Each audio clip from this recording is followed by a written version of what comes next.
Good morning, everybody. Exodus 34. You've got your Bible. When you get it, Exodus chapter 34. We've got four main divisions here in Exodus 34. Remaking the tablets, restoring their relationship, renewing the covenant, and then we'll see the return of Moses. Now, let me look around real quickly. We are going to be having some new people. You're going to see some new people start to trickle in because it's summertime. And there are those former junior hires who are making their way into the high school. We won't, thank you very much, we will not make you stand up and introduce yourself and all that kind of stuff because we know that gets real embarrassing. But we are glad that you are here. This is not like, at school where, high school at your school where everybody hates the freshmen or whatever, try to dump them in the trash cans or whatever. Here, we love you guys. Stay out of our trash cans. We love you, and we're glad that you are here.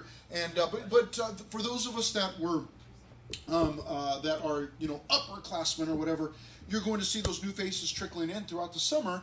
And I'm encouraging you and challenging you to step out and say hi to those people. It's funny that we all know what it's like to be new and to be like odd man out or whatever. You're new, you don't know anybody, and we hate that feeling. And then we do it to other people, So let's not do that this summer. Let's make that commitment that I'm gonna step out and be a little bit daring. I'm gonna say hi to somebody, and you know what? No doubt it's going to be awkward. It's going to be weird, and the reason for that is because people are awkward and weird. And so what? Let's just do it.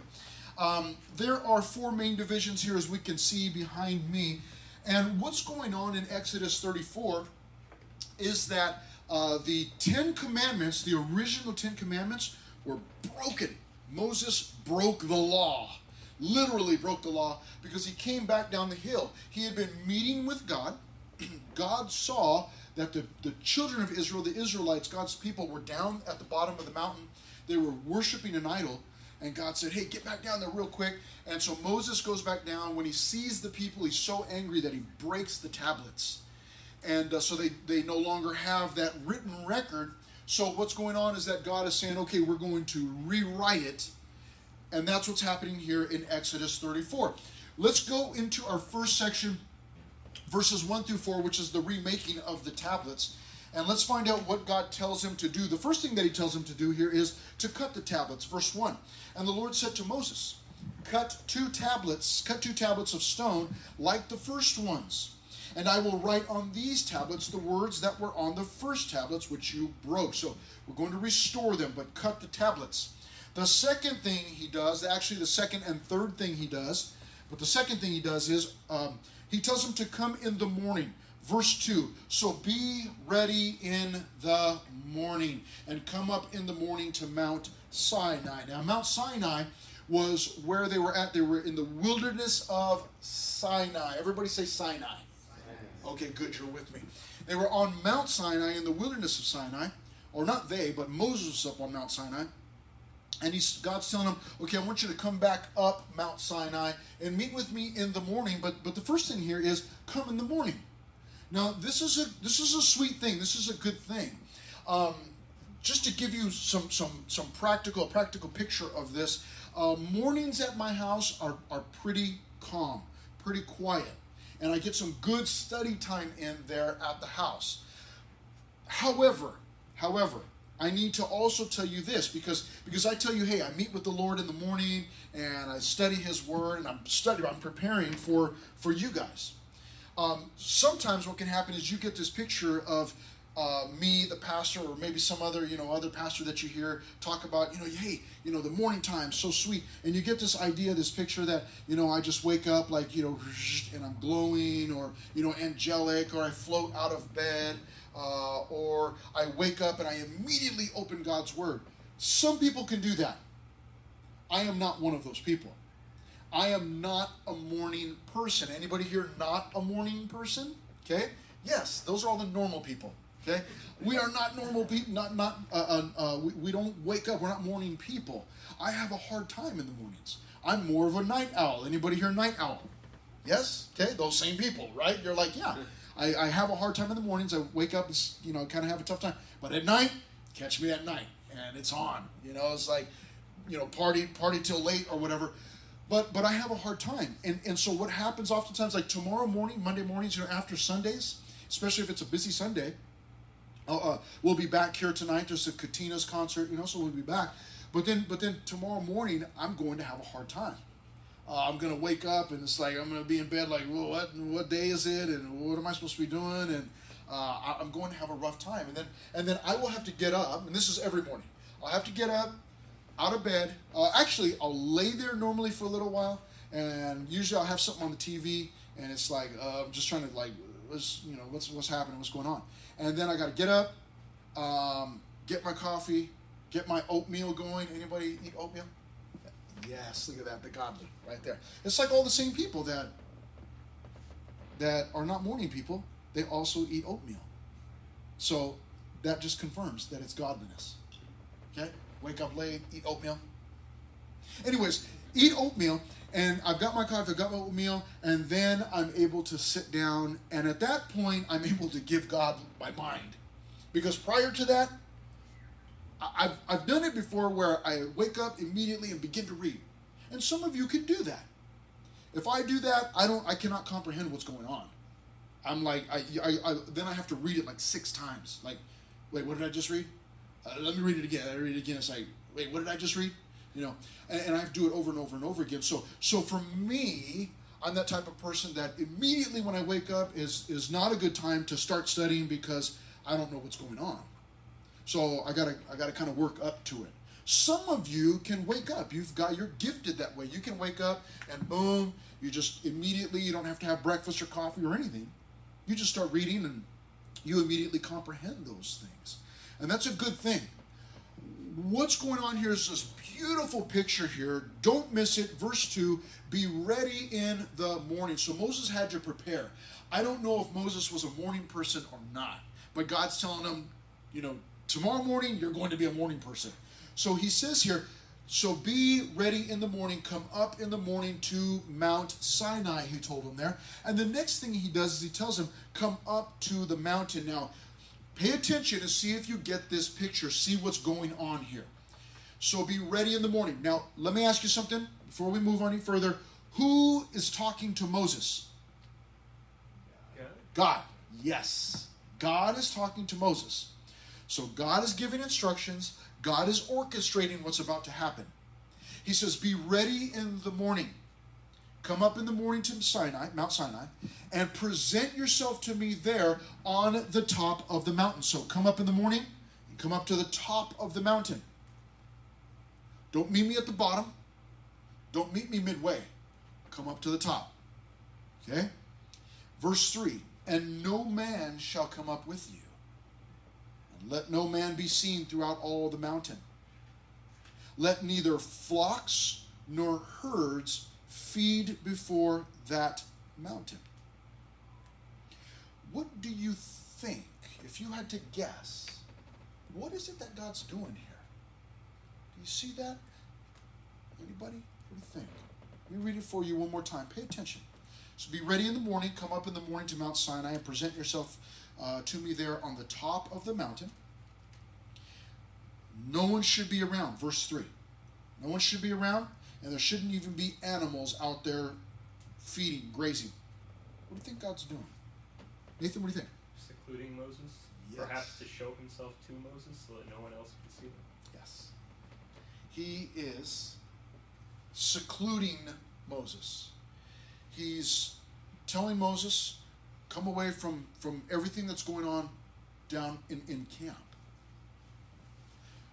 It's not that God had something against the bottom of the mountain or God couldn't come to the middle of the mountain. It's not about necessarily where God needs to be. It's where Moses needs to be. Moses, come away from all of that drama that's going down there down there at the camp. Come away from all of that. Come up to the top of the mountain, away from all of that. It wasn't that Moses, if you just get to the top, if you get to the highest point of the mountain, then you'll be the holiest. God can meet him anywhere. but he's pulling Moses away from all of the distractions. Come up to the top of the mountain. I'm going to meet you there. And then in fact, nobody else is allowed on the mountain. In fact, I don't even want any animals on the mountain. I don't want anybody to see what's about to happen. And I don't want you to be distracted by people or by animals or by anything else. Come up. This is the thought and the idea behind camp. And this is a shameless plug for summer camp. We've got summer camp coming up in like a few weeks. It's coming up real quick. But this is the idea, is leave all that stuff. It's an invitation to come up, come away from all of those distractions. And it might be that you need to have some time away from your family. I'm not saying anything's wrong or bad about your family, or you really need to get away from those sinful people. But it may be that you need to come away from that and minimize the distractions. Maybe it's come up to the mountain away from the video games, or away from whatever, your social media or whatever, those, whatever it is. Or whether it's from friends or it's the sports team or whatever it might be, but come away from all of that stuff. It's not because, we don't do that, and then you come to camp and Pastor Chris says, hey, no phones. You're just like, oh man, it's so boring. I hate going to camp. I can't even have my phone. Just party poopers. That's not the point at all. The point is to come away from all the distractions. Why? Because what God wanted to do for Moses, he already told us in the previous chapter. God had said, Moses said, let me see your glory. God said, listen, you cannot see my glory. You can't see me face to face because you'll die. Can't do that. But God says, I'll tell you what we're going to do. He says, see those rocks over there? You'll stand on those rocks. Wait for me. And I'll come and I'll take you and put you in the cleft of the rock. I'll hide you in there. And then I'll cover you. And God says, I'll walk by as I'm covering you. And after I walk by, I'll remove my hand, and then you can peek out and see my back and see my glory. He says, but you can't see my face. You do that and you'll die. Nobody can see my face and die, God said. So what he's about to do is he's about to reveal his glory to Moses. But it's for Moses alone.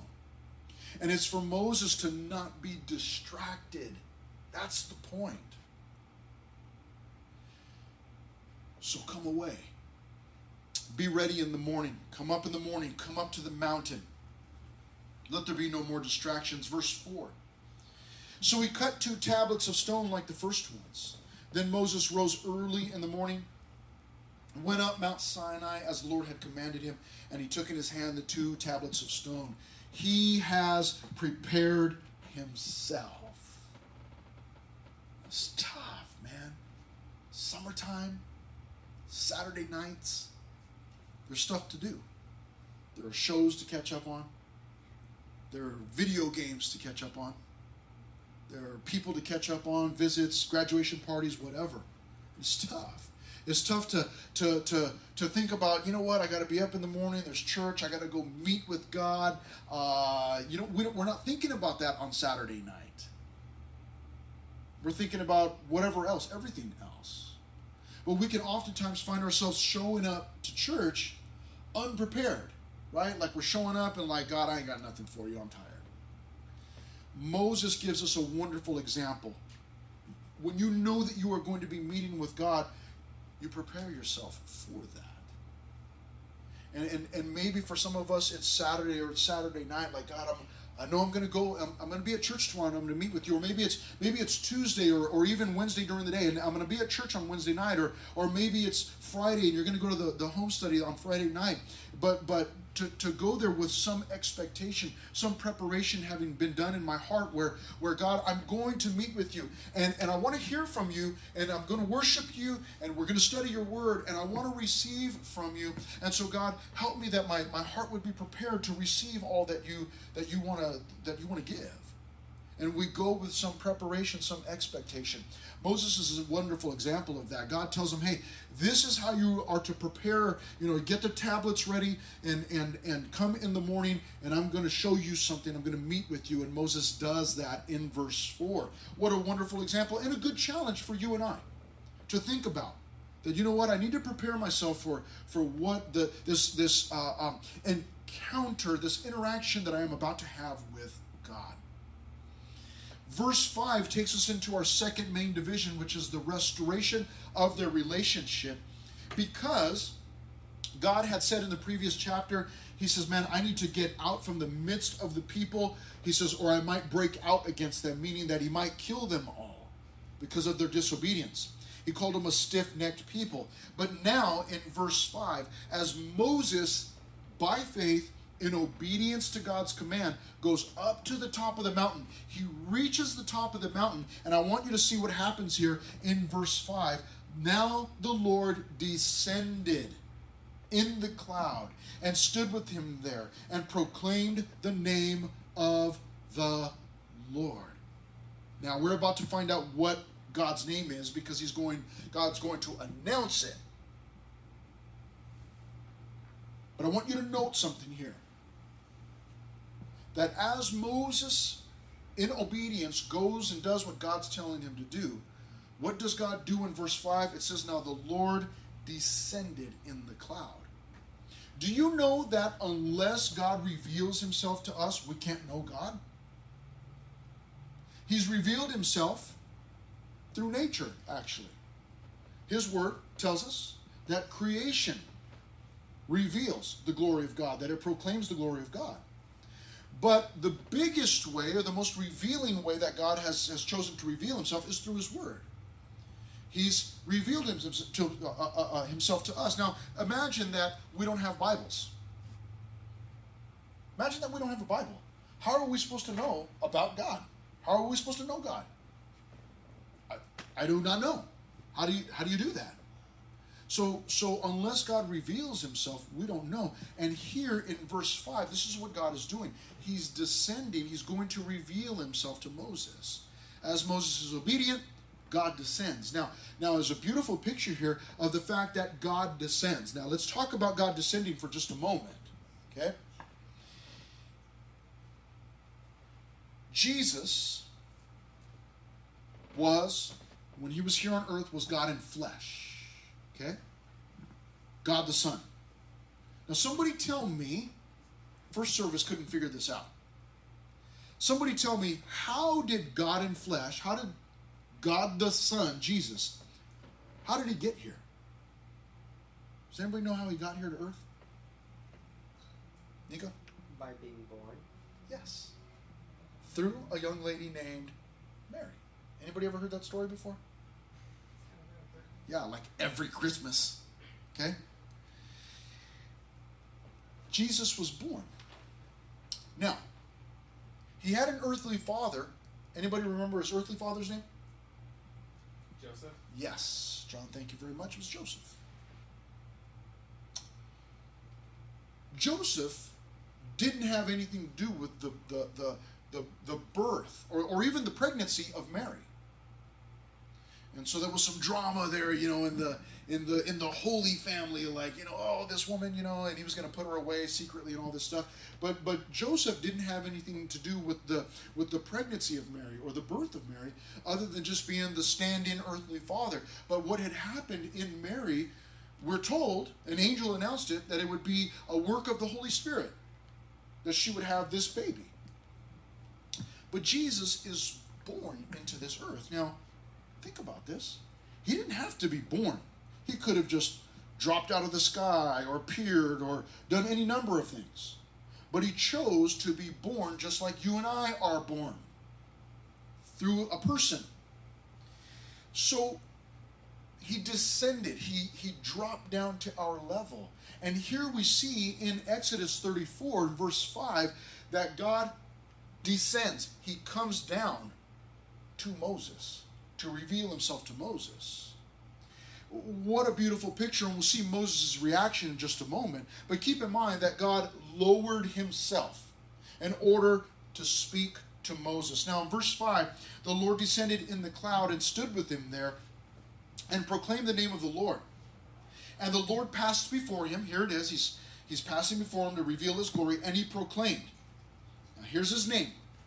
The Lord God, merciful and gracious, long-suffering and abounding in goodness and truth, keeping mercy for thousands, forgiving iniquity and transgression and sin, by no means clearing the guilty, visiting the iniquity of the fathers upon the children and the children's children to the third and fourth generation. How's that for a name?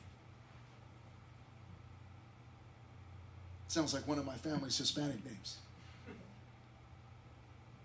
Like Chris, Amaro, Martinez, whatever else. You say, wait, this is all his name? As God is walking past Moses, he's proclaiming himself. He's proclaiming his name. And notice all of these beautiful things. The Lord God, merciful, that's not getting the judgment that you do deserve. Gracious, that is getting the good things that you do not deserve. Long-suffering, means he's patient.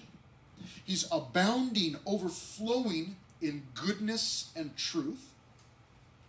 Keeping mercy for thousands. He's got enough mercy for thousands. And it's a figure of speech. He's got enough mercies. We're told that he's got a multitude of tender mercies. Keeping mercy for thousands in verse 7.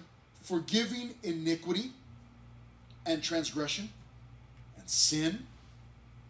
By no means clearing the guilty.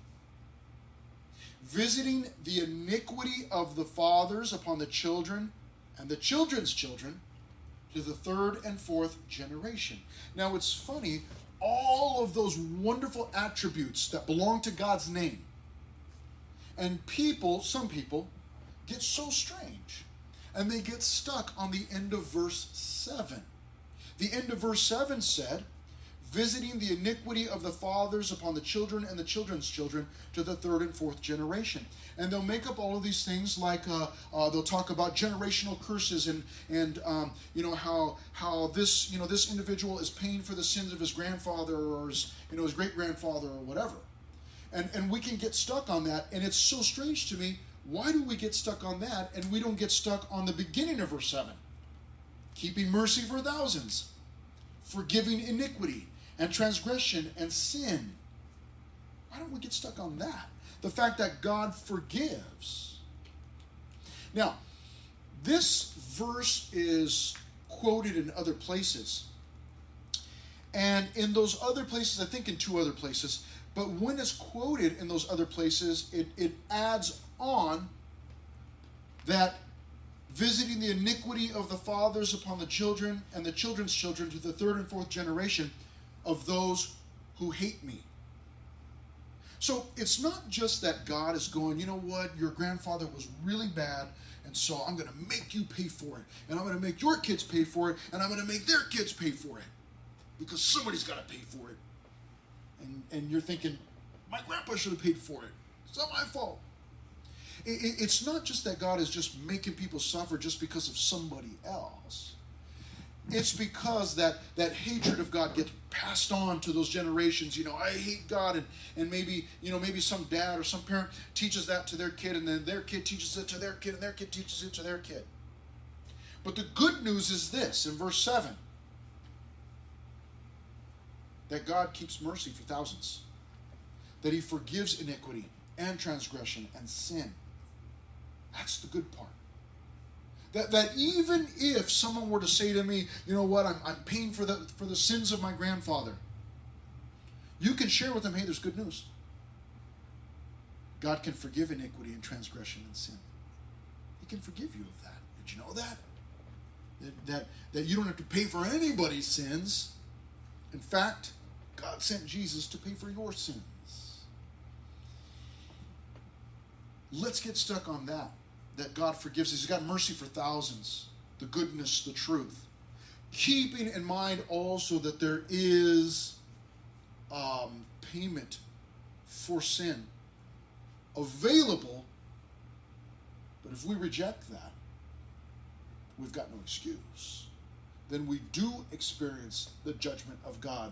And God wanted to make sure that these people understood that. You see, just a chapter or 2 prior, they had resorted to idolatry that fast. And God wants all of them to know, to make sure that they know there is judgment. God does judge sin. And he does judge those who reject him. It's not, oh, you know what, I'm just so loving that everybody, even if you hate me, just come on into heaven. Don't worry about Jesus. You know, it's just a little technicality. Just come on in. There is judgment. If we do not surrender our lives to Jesus, then there is judgment for our sin. And God is warning these people. I mean, it's early in the game. It's early in the relationship, and these people have resorted to idolatry already. And he wants them to know, listen, pay attention. You're going to end up paying for this if you don't stop. Now, what is the reaction to the Lord descending? I love this. In verse 8 and 9, we see Moses descending. Wait, what do you mean? Descending the mountain? What was he doing? Notice how he descends. Verse 8. So Moses made haste. That means he very quickly bowed his head toward the earth and worshiped. In other words, he descended from his standing position to the ground. He bowed himself. He humbled himself in the dirt before God. Which is the natural reaction when God reveals himself to us. It's that we would humble ourselves. It's me putting myself before God and just saying, like, God, you've got free reign, man. You do whatever you want. I don't, you know, you are, I can see that you are holy. I can see that you are all of these things, and I'm going to humble myself. And so Moses does that. And in verse 9, he said, if now I have found grace in your sight, O Lord, let my Lord, I pray, go among us, even though we are a stiff-necked people, and pardon our iniquity and our sin, and take us as your inheritance. Beautiful response from Moses, and it's a lesson for you and I. That as God reveals himself to us, that we humble ourselves. And notice what Moses does in verse 9 is that he's asking for mercy. He's asking for restoration. He says, "O Lord, let my Lord, I pray, go among us." Why does he ask for that? Because God had said, listen, I'm not going to stay in the midst of you anymore. We're going to move, Moses, we're going to move your tent outside the camp. I can't be here in the middle of these people because they're disobedient and they're stiff-necked, and I may break out against them. I may kill them all. So Moses here pleading on behalf of the people. Now, this is incredible. Let me ask you a question. When the people were worshiping the golden calf, okay? When the people were worshiping the golden calf, where was Moses? On the mountain. He was on the mountain. With who? Meeting with God. He was meeting with God. Moses was not worshiping the idol. He was not down there sinning.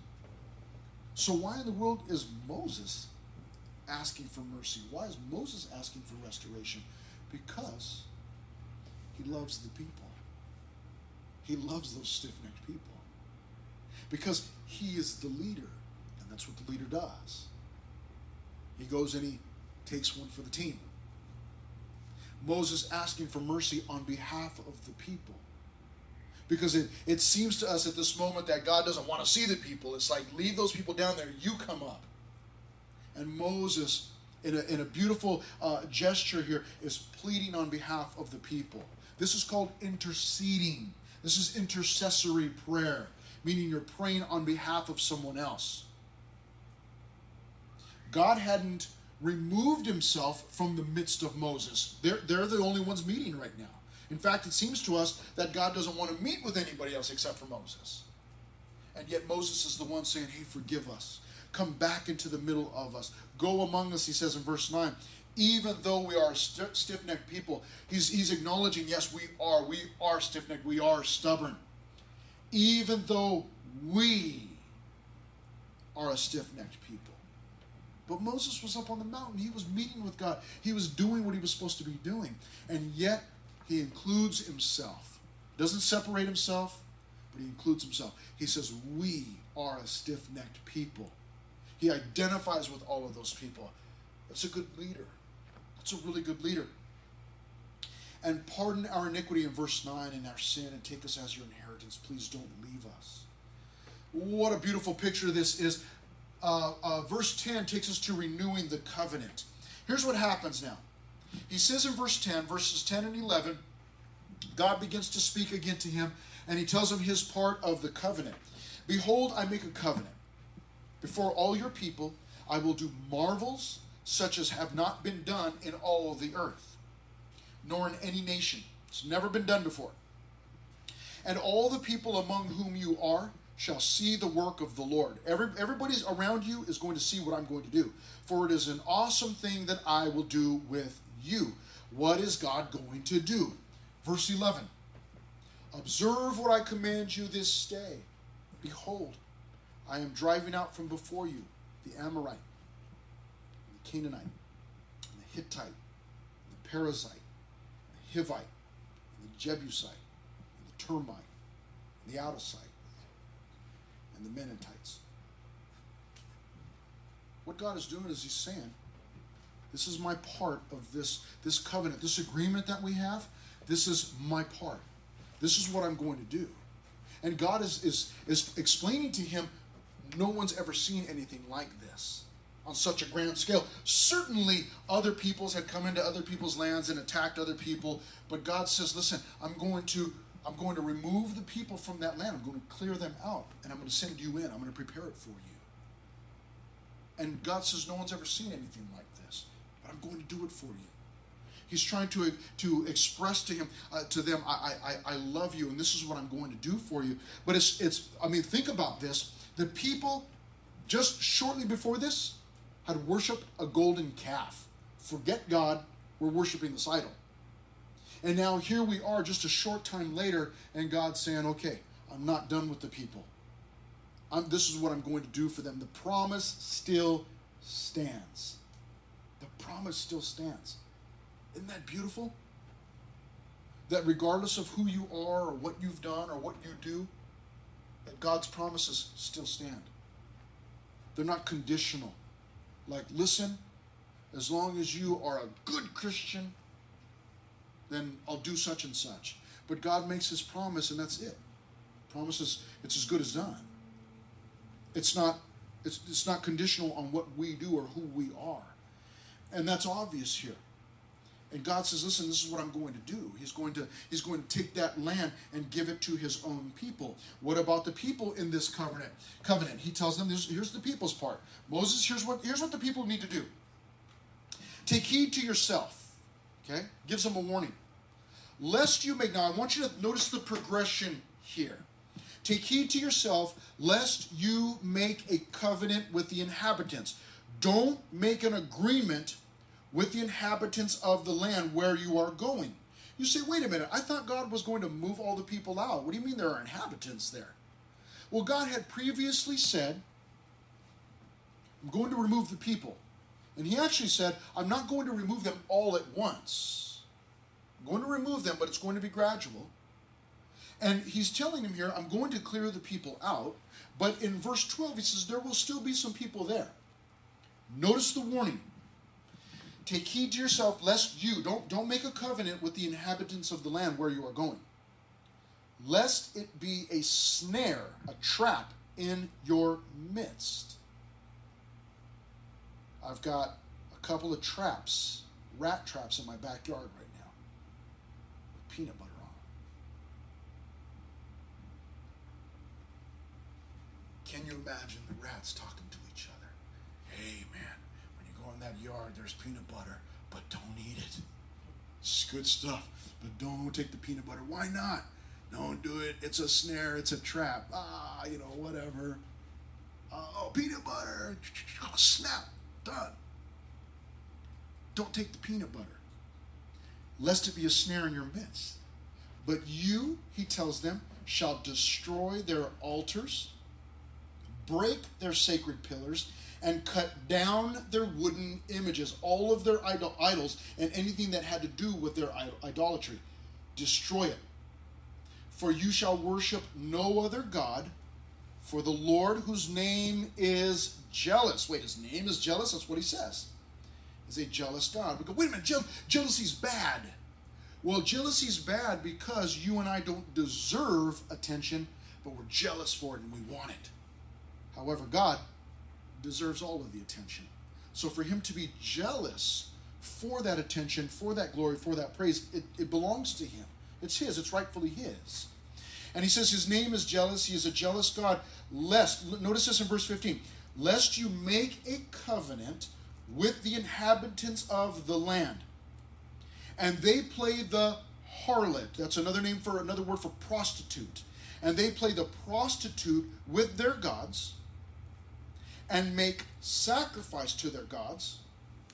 And one of them invites you, and you eat of his sacrifice, and you take of his daughters for your sons.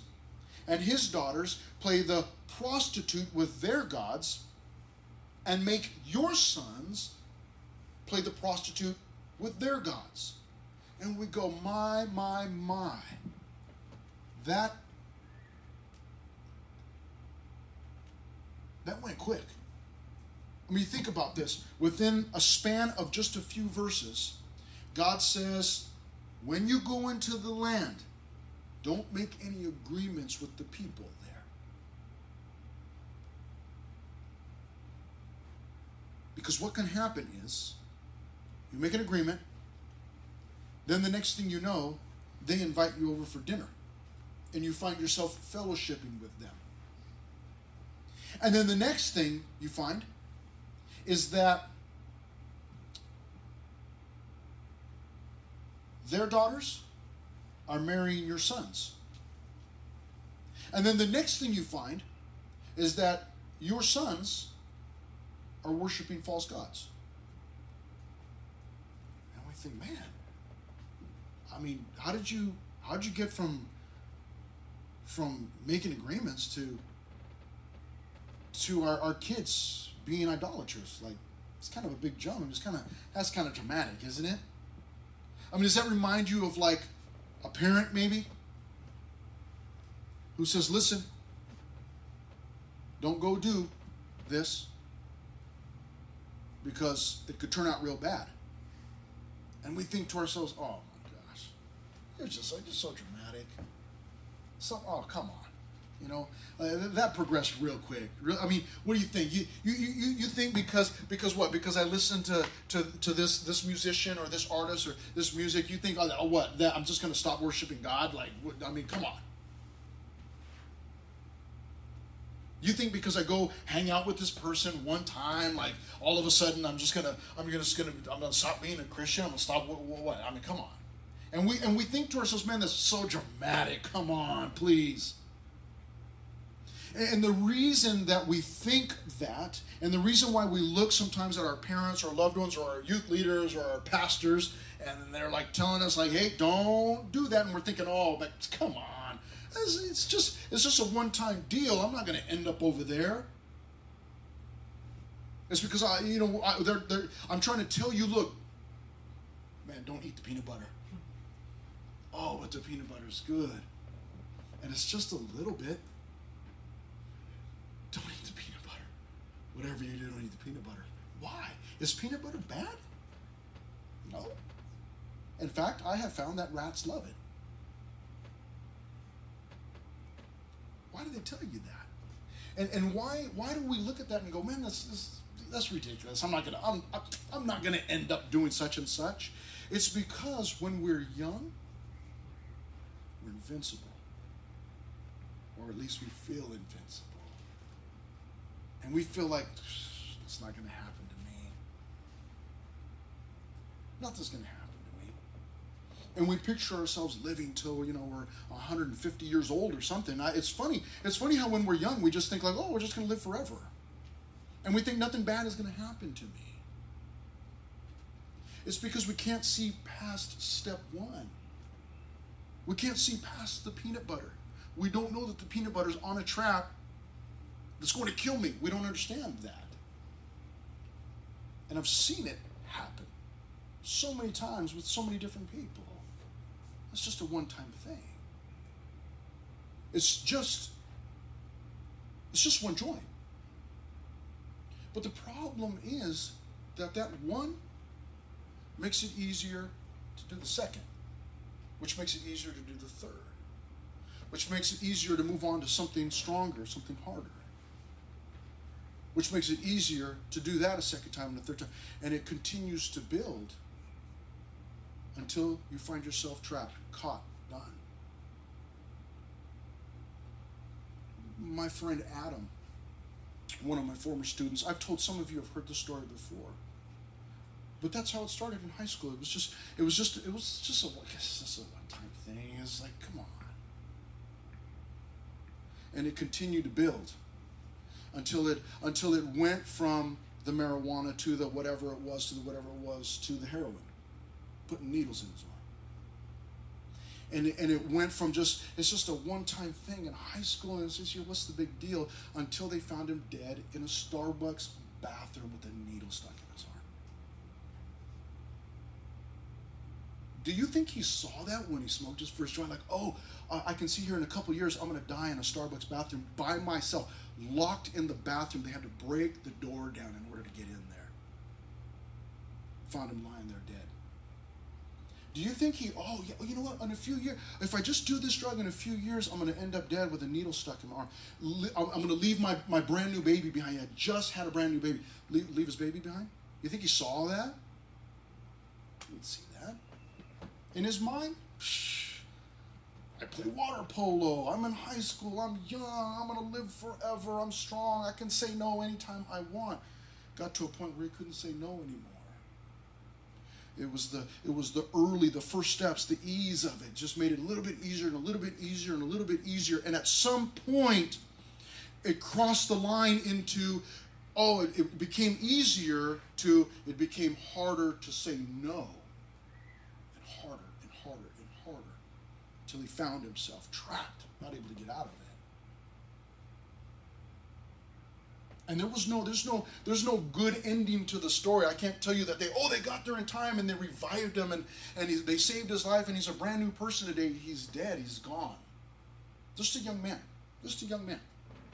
in his early 20s, gone. But he had, I knew him for years in youth group, junior high, high school, camps, mission trips to Mexico, events, overnighters, game nights, all of the stuff. All of it. But found himself, it was easy, and at some point it crossed over and it became too hard to say no. But we don't see that.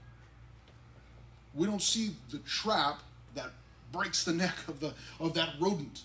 All we see is the peanut butter, but it's peanut butter. But it's just a little bit of peanut butter, and we make those excuses. So God here, being a good dad, tells his people, when you get there to the land, you've got to destroy all of that idolatry. And don't make an agreement with the people. Well, come on, God. Don't we want to be good neighbors? And after all, look at his daughters. They're beautiful. And here's my son, needs a wife. And so, wouldn't they make beautiful babies together? Grandkids, God, come on. And it make one decision, makes it easier to make the next, makes it easier to make the next, until at some point it makes it too hard to say no. So God saw that. God's not just being a party pooper. And I'll even go so far as to say this: your parents aren't just being a party pooper. Like, oh no, don't go to that bonfire, or don't go to that graduation party. Listen, I'm telling you, or don't hang out with this person, or don't date that person because you got to be careful. And don't do this. What are you talking? You don't know nothing. Just get out of here. You were born 50 years old. You don't even know anything about being young. And I can say no anytime I want. That's what you think. That's what Satan would like you to believe. You are not invincible. You are not invincible. None of us are. None of us are. And God, being a good father, is trying to keep them from that. And he's saying, don't even go there, because here's where it ends up. And he lays it out for them. This is where it's going to end up. Don't do it. Now, beginning at verse 17, for those of you that have been with us through the study of Exodus, these will sound very familiar to you. If you weren't here for those earlier chapters, you just need to know that God is renewing this covenant right now, and what he's doing is he's just reminding them, here's all the things along the way that I want you to do. You shall make no molded gods for yourselves. Kind of awkward, huh? He brings that one up first. They had just finished making a molded calf. He says, don't make any molded gods for, just to be clear, don't do that again. Verse 18, the feast of unleavened bread you shall keep. 7 days you shall eat unleavened bread, as I commanded you. I like bread. I like bread. Imagine being commanded, you have to eat bread 7 days. Okay, if I have to. in the appointed time of the month of Abib. For in the month of Abib you came out from Egypt. All that opened the womb are mine. In other words, all the firstborn are mine. And every male firstborn among your livestock, whether ox or sheep. But the firstborn of a donkey, you shall redeem that with a lamb. He's saying, I don't want the firstborn of the donkey. He says, if it's the firstborn of a donkey, you bring a lamb in its place. And if you will not redeem the donkey, then you shall break its neck. Yikes, gruesome. But he didn't want the donkeys, he wanted the lambs. All the firstborn of your sons you shall redeem. And none shall appear before me empty-handed. So he even wanted the firstborn sons dedicated to him. 6 days you shall work. What a verse for summer, huh? 6 days you shall work. But on the seventh day you shall rest. 6 days of working, 1 day of rest. In plowing time and in harvest you shall rest. And you shall observe the feast of weeks, of the first fruits of wheat harvest, and the feast of ingathering at the year's end. Make sure you're celebrating these holidays. 3 times in the year, all your men shall appear before the Lord God of Israel. They were responsible. You got to make sure that you're appearing before God 3 times a year. For I will cast out the nations before you and enlarge your borders. Neither will any man covet your land when you go up to appear before the Lord your God 3 times in the year. So the land is going to be yours. It's yours. You shall not offer the blood of my sacrifice with leaven. Does anybody remember why they couldn't offer the blood of the sacrifice and leaven? Anybody remember what leaven symbolizes? Sin. So don't mix the two.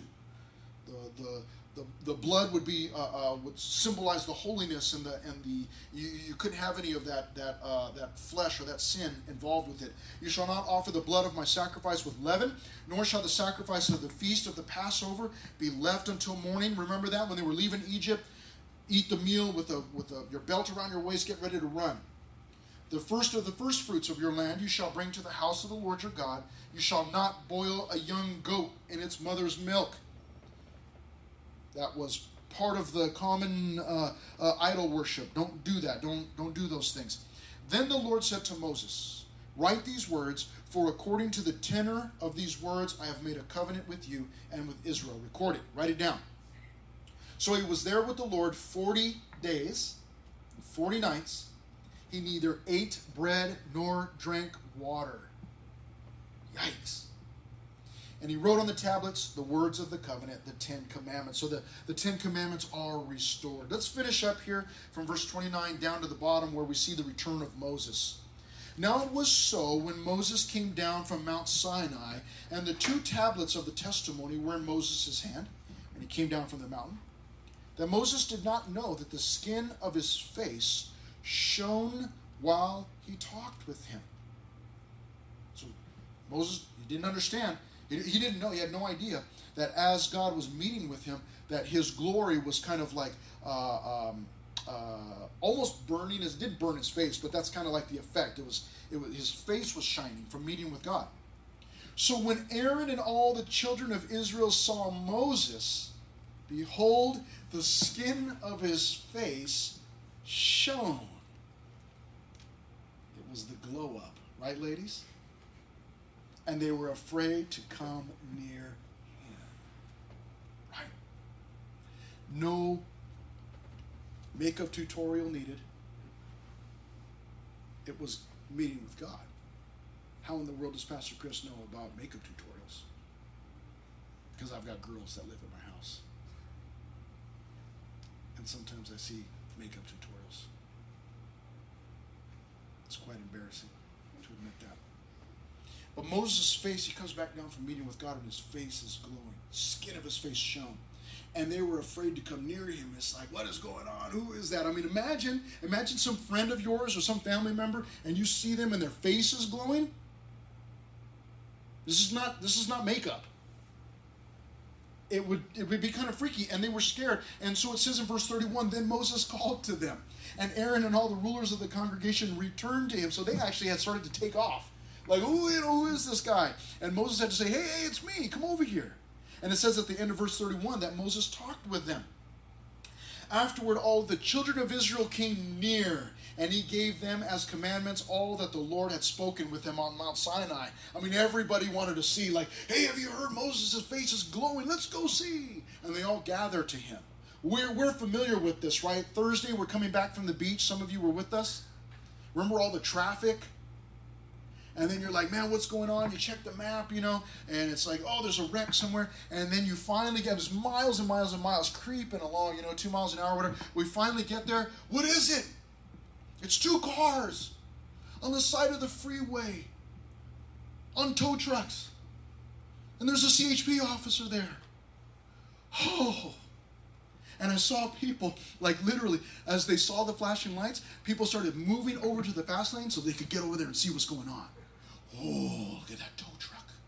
Never seen one of those before in California. What? I see them every day all over the place. There's always people wrecking. But imagine everybody's in awe looking at these 2 cars on these tow trucks. Like, oh. Imagine what it was like to see somebody's face glowing. Oh, I'd be like the circus, like the bearded lady or something. Like, let's go see. What is this? And they all take off to go see. And as they arrive and everybody's gathering around, he begins to tell them, this is what God said. What I've received, I've given to you. What Moses had was not just for Moses, it was for all of the people. And he shares that with them. And in verse 33, when Moses had finished speaking with them, he put a veil on his face. But whenever Moses went in before the Lord to speak with him, he would take the veil off until he came out. And he would come out and speak to the children of Israel whatever he had been commanded. And whenever the children of Israel saw the face of Moses, that the skin of Moses' face shone, then Moses would put the veil on his face again until he went in to speak with him and would cover it up. Do people know when you and I have been with God? Can they tell? Do they say things like, yeah, what's different about you? Or, you went to church today, didn't you? Or, you're just coming from church, aren't you? Or is it more like, and you just went to church? Didn't you learn anything? What is it about us that people learn about God? You see, when they saw the face of Moses, they knew that Moses had been with God.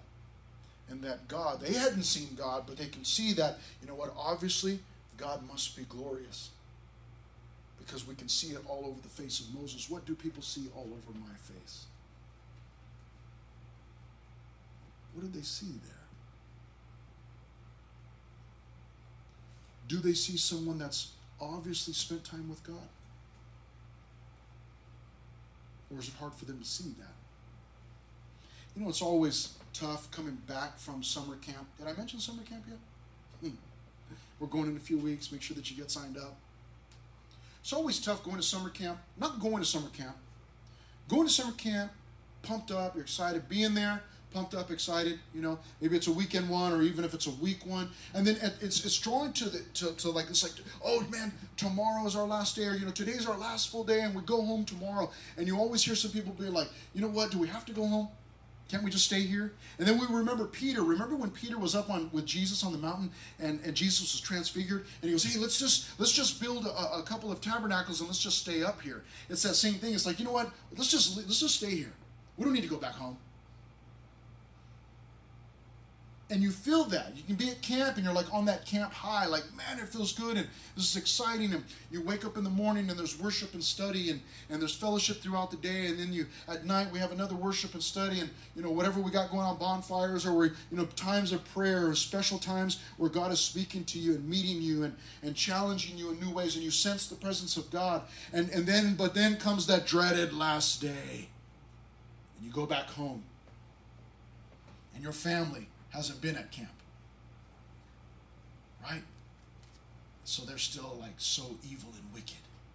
They haven't been holy with you for days, meeting with God. I was on the mountain meeting with God, and I come home to this, and you can come home and you're like all excited, face glowing like Moses, just woo, And then they go, you were supposed to do your laundry before you left. And oftentimes, man, it's like, the glow is gone, and now it's like, you don't know anything. I was on the, I was at camp, and that's why I hate you, and I should have just stayed up there, and we just totally blow it. What do people see on us when we leave here today, this afternoon? When we leave, what will people see on our faces? Will they know that we have been meeting with God? Or will they go, you went to the high school study, right? Yes. I do not think God is there. He must have been absent today. What do they say about us? What do they learn or find out about God and about the way we reflect God? When we leave here, do people know, man, God is loving and He's gentle and He's kind and He's compassionate and He's merciful? Or do they go, God must be judgmental. He must be judge. He must judge. He must be harsh. He must be wrathful. What do they learn from God about us? From Moses, they would see his face and they knew, oh, that guy has been with God again. He's been with God. And that was whether they saw his face or even if it was veiled, they knew, he's been with God. And I want to be in that kind of place where people can look at Pastor Chris and go, oh, he's been spending time with God. I can tell he's been spending time with God. I don't want there to be any question, but far too often it's questionable. I'm not sure he was really with God. Father,